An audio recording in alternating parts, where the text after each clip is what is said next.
Terima kasih. Assalamualaikum warahmatullahi wabarakatuh. Karena ini saya menganggap penting sekali, bapak-bapak hadirin semua yang saya hormati, mohon maaf saya tidak sebutkan satu persatu. Saya tadi karena judulnya adalah apa yang kita hadapi dan bagaimana solusinya ke depan, saya mencatat ada 10 masalah, ada 10 warisan yang kami akan terima dari rezim ini. Mau tidak mau itu harus kita terima. Ini jangan disamakan 10 firman Allah menghadapi Fir'aun. Jadi, kalau Nabi Musa dulu menerima 10 firman Allah menghadapi Fir'aun, tapi ini kita menerima kira-kira 10 warisan yang siapapun presidennya akan menghadapi ini. Nah, saya mohon dibantu untuk diingatkan kepada semua.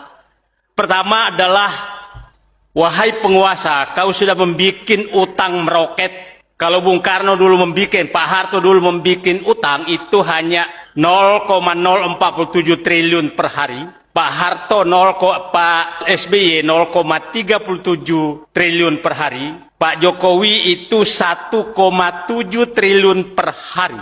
Kalau ditambah dengan BUMN, 3 triliun per hari. Jadi kalau ada yang menyatakan negara ini makin bagus, tiap hari kita ditambah utang 3 triliun per hari.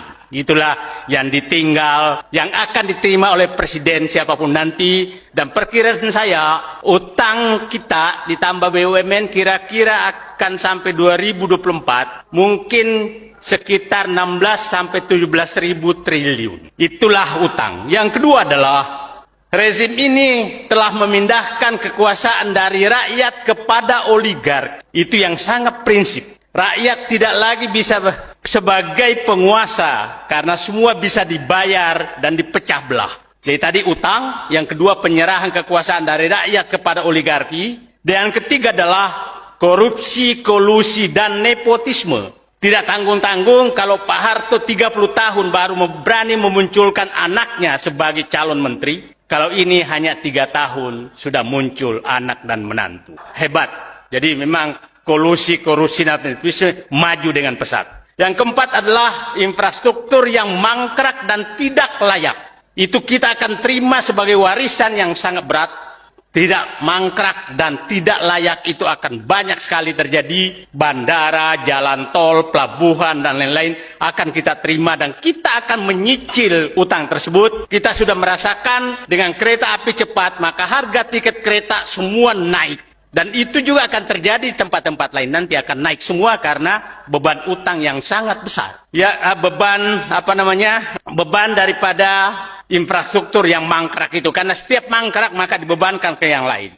Yang kelima adalah hancurnya kohesivitas sosial. Tadi yang dipecah belah selalu adalah umat Islam.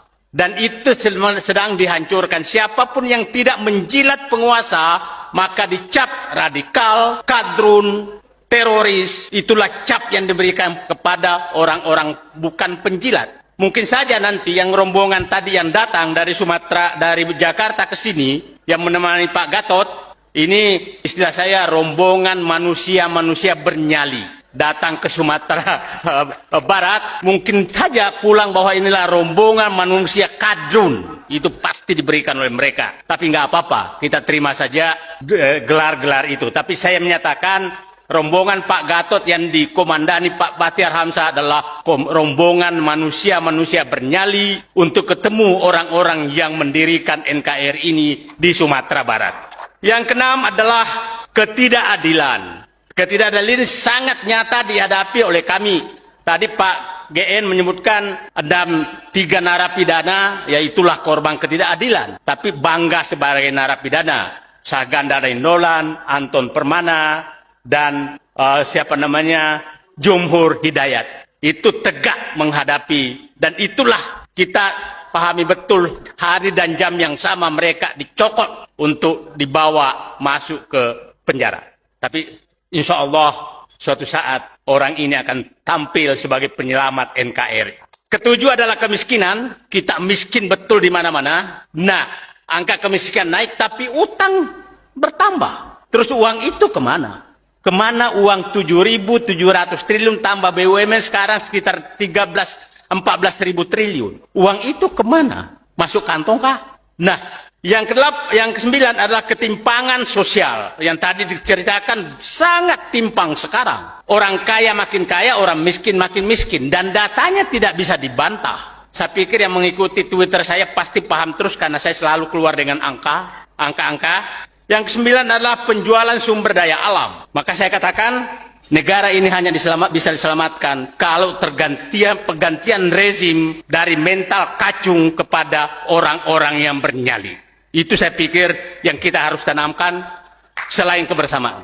Saatnya mental kacung menyerahkan kekuasaan ini untuk menyelamatkan negeri ini kepada manusia-manusia bernyali yang berhasil, yang yang punya semangat dan tidak takut menghadapi para cukong-cukong kekuasaan yang membungkus diri sebagai mentor pada politisi-politisi tertentu. Itu saya pikir yang perlu kita rumuskan nanti.